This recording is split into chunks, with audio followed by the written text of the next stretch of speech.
Very good evening, viewers. Breath is something that we may not realize the value of until we struggle to find it.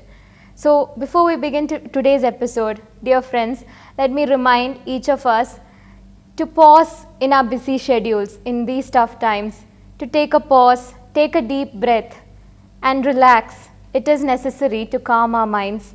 Once again, very good evening. Welcome to today's episode of BMC Global Live Al Hilal Health World, an exclusive health talk. Myself, Marina Francis. Our topic for today's discussion is childhood asthma. Those who have an experience with the disease might definitely agree with me that how important their lifestyle is to manage the disease. So let us know more about it from the doctor joining with us, a pediatrician with over 16 years of experience in child and newborn care, Dr. Basavana Gowda. Yeah, thank you. He completed MBBS from Vijayanagara Institute of Medical Sciences, Ballari, Diploma in Child Health from Sri Devaraj Urs Medical College, Kolar. Presently working at Al Hilal, Moharak. So let's move on to the topic for today, childhood asthma. Very good evening, doctor. Yeah, good evening. Thank you for joining with us today. Yeah, thank you once again. Yeah. Doctor, since our topic is childhood asthma, let me first ask, what is asthma? How could you elaborate it? Yeah, to put it in simple terms, asthma or a reactive airway disease is the inflammation of the lungs and the airways due to some triggering factors like the exposure to pollen, viral episode of cold, or other respiratory illnesses. Okay. Doctor, then moving on to childhood asthma, how would it be in children when asthma is? Childhood asthma is not different in terms of entity from the asthma in the adults, but children face unique challenges. Yes. That's because of the structure of their airways and the structure of the chest. It is one of the most important causes of pediatric visits to the emergency department, hospitalization, and missing their school activities, what we see in our day-to-day practice. Yes. So doctor, if I were to ask, what could be the symptoms or what would a child with asthma would be showing?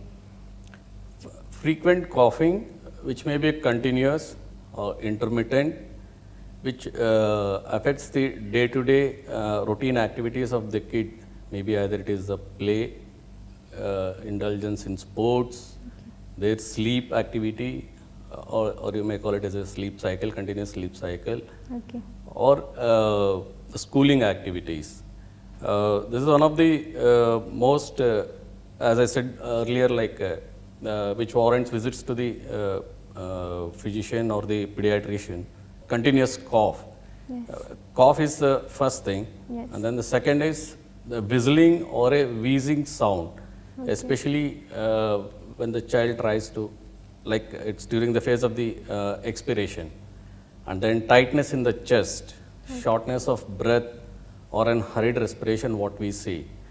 The cough is quite worrisome, and as I said to you earlier, like it definitely interferes with the child's day-to-day activity, which may be triggered by an exposure to in-house inhalants like allergens, what we can put it as allergens, like in-house inhalants like the pet dander, dust fomites, and then strong odors, the odor of the paint, such things and all. Then it generally disturbs the sleep of the child, which may result in fatigue because of the loss of the sleep. And in babies and then younger age children, it may even cause a disturbance in their day-to-day routine activities like poor feeding and then overall development of the child. Why we stress upon parents is to see the doctor earlier is to prevent a long-term lung damage. So doctor, when a child is showing symptoms like cough and wheezing, as you said, how do the parents know when to visit a doctor? The first thing, like as I said, is like they present with a cough, Yes. then a whistling sound, as I said, you whistling or a wheezing, Or there are children like there are symptoms like when children even can't complete a sentence when they're speaking, they do take a breath, or even during crying, laughing, yelling, they generally pant for breath. Okay. So these are the things, and then the other most important striking factor is like cough, which may be either a nocturnal exacerbation of cough or an early morning cough, or a cough induced because of exercise or their day-to-day activities or exposure to cold air. So these are the normal things like what parents do notice. And there are things like when things go out of hand, like when we say like the serious complications, like definitely have to see the doctor on a priority.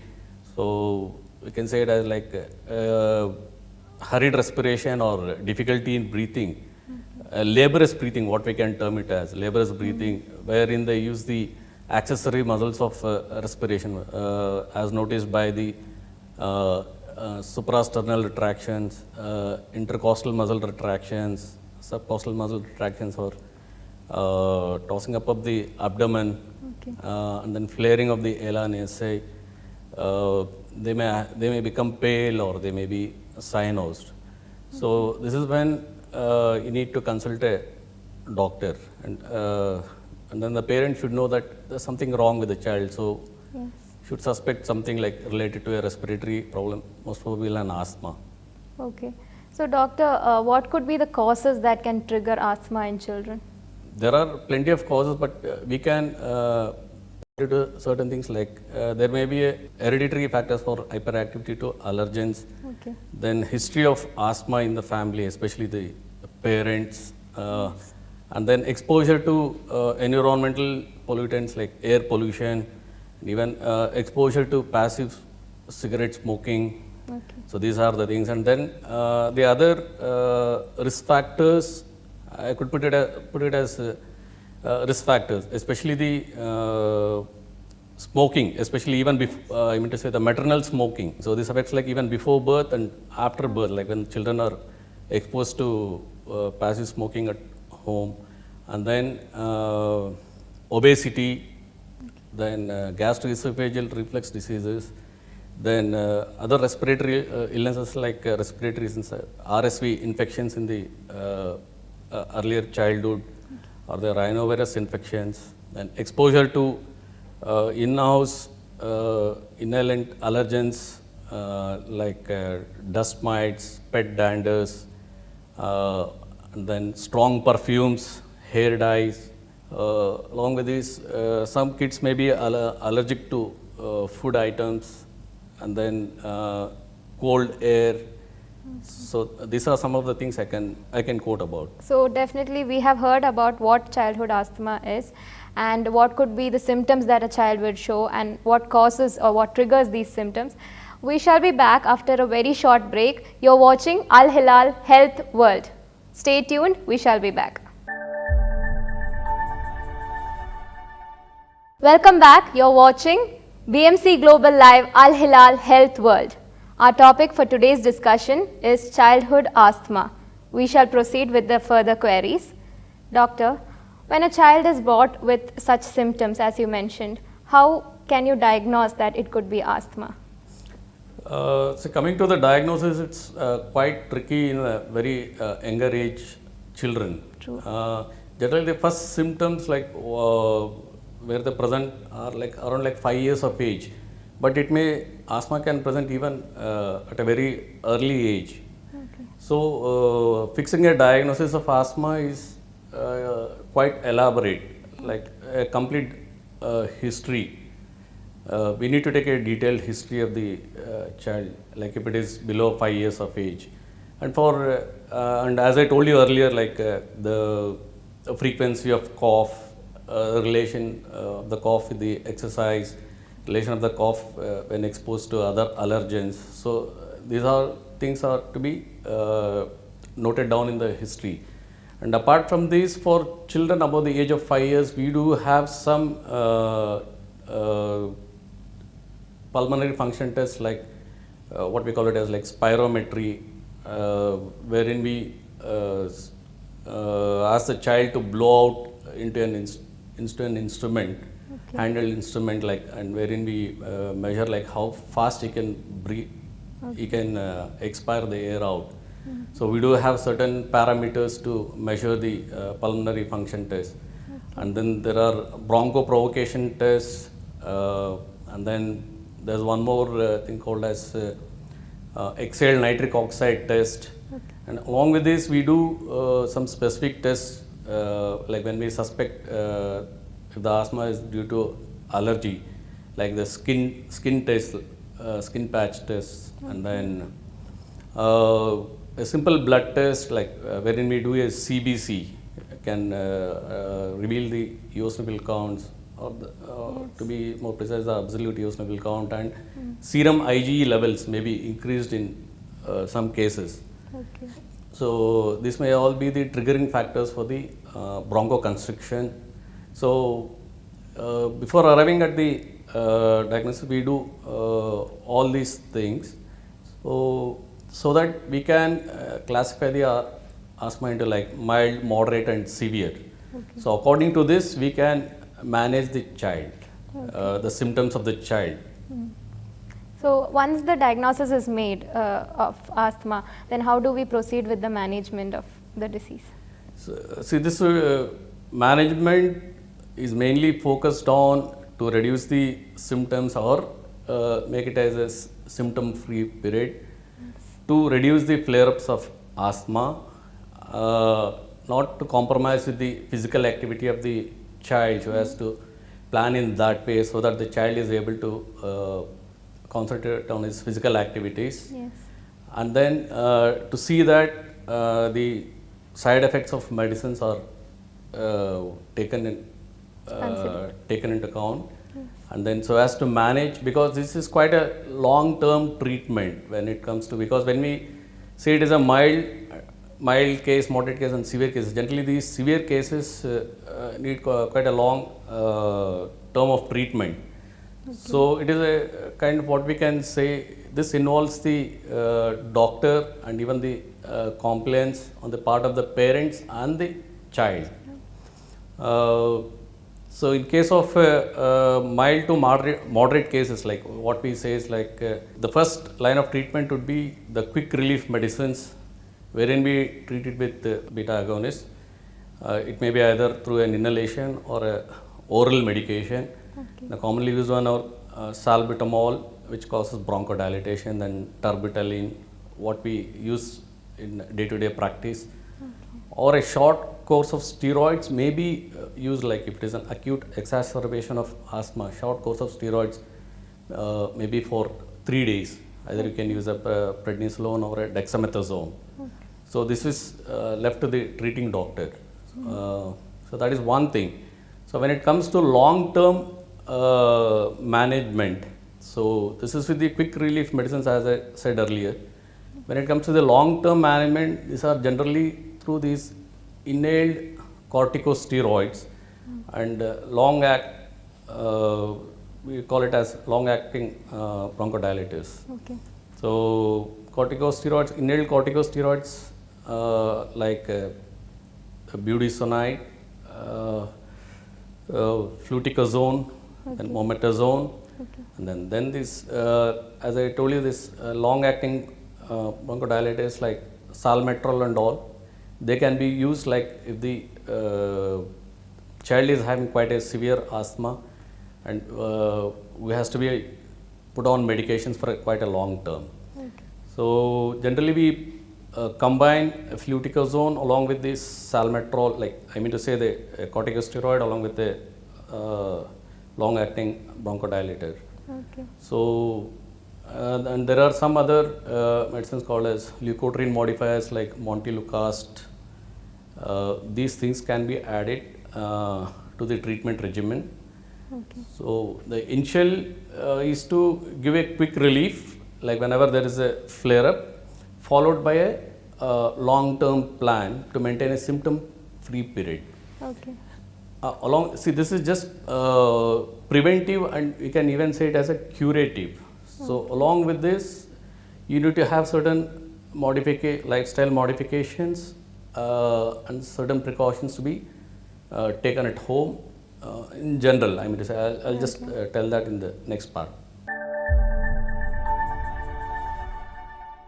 So, doctor, if I were to ask about an asthma action plan as such, how would you elaborate on that?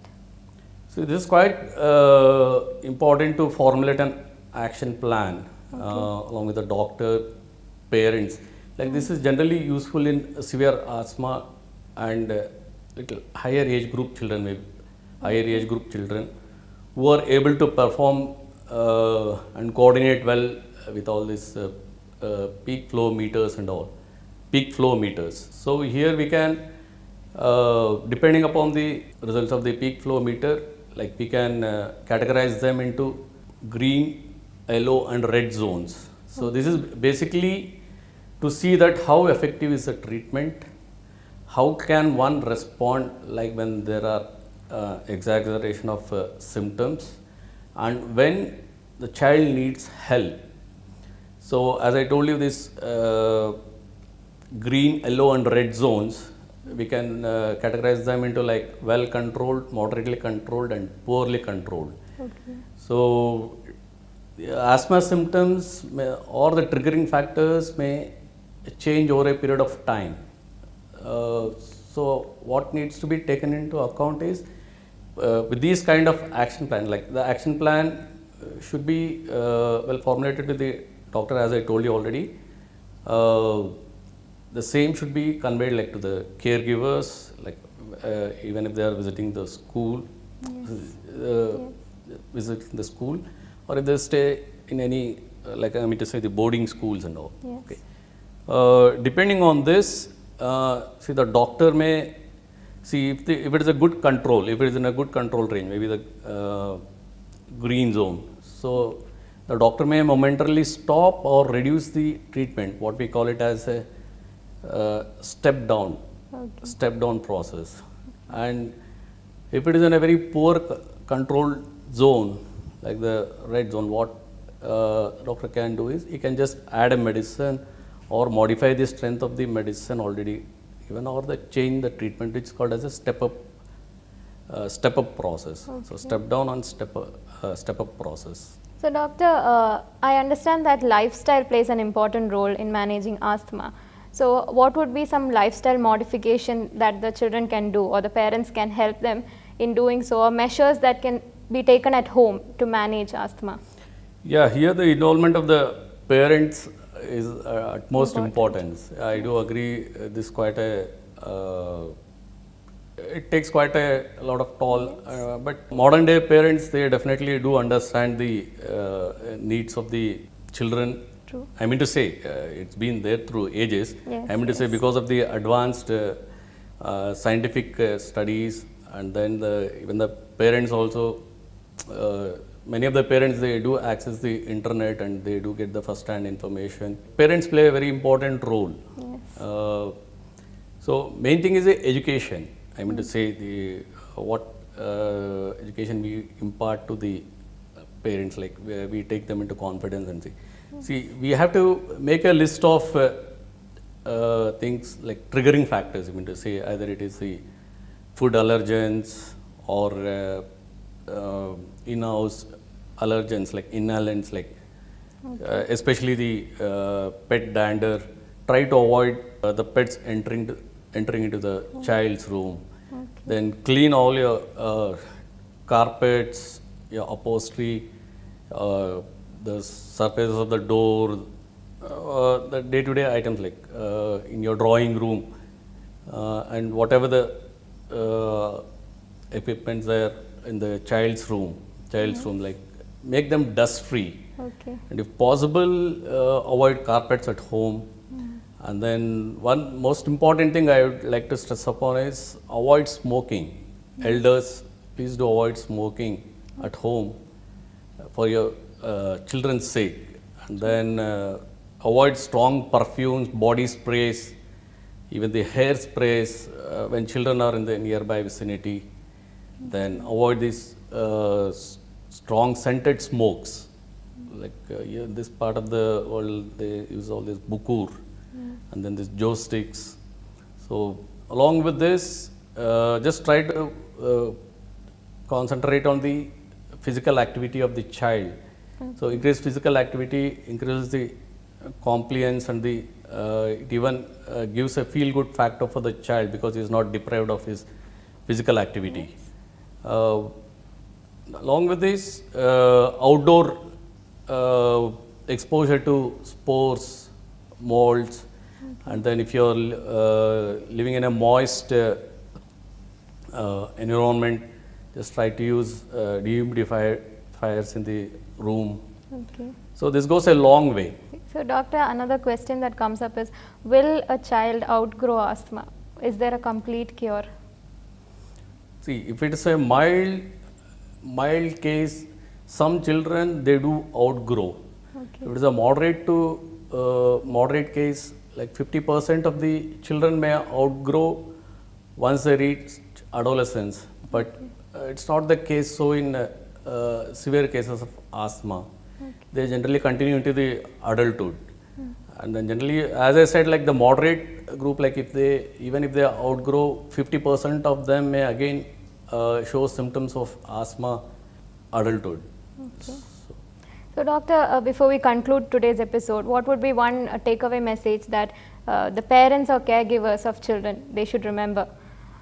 Yeah, not to be demoralized.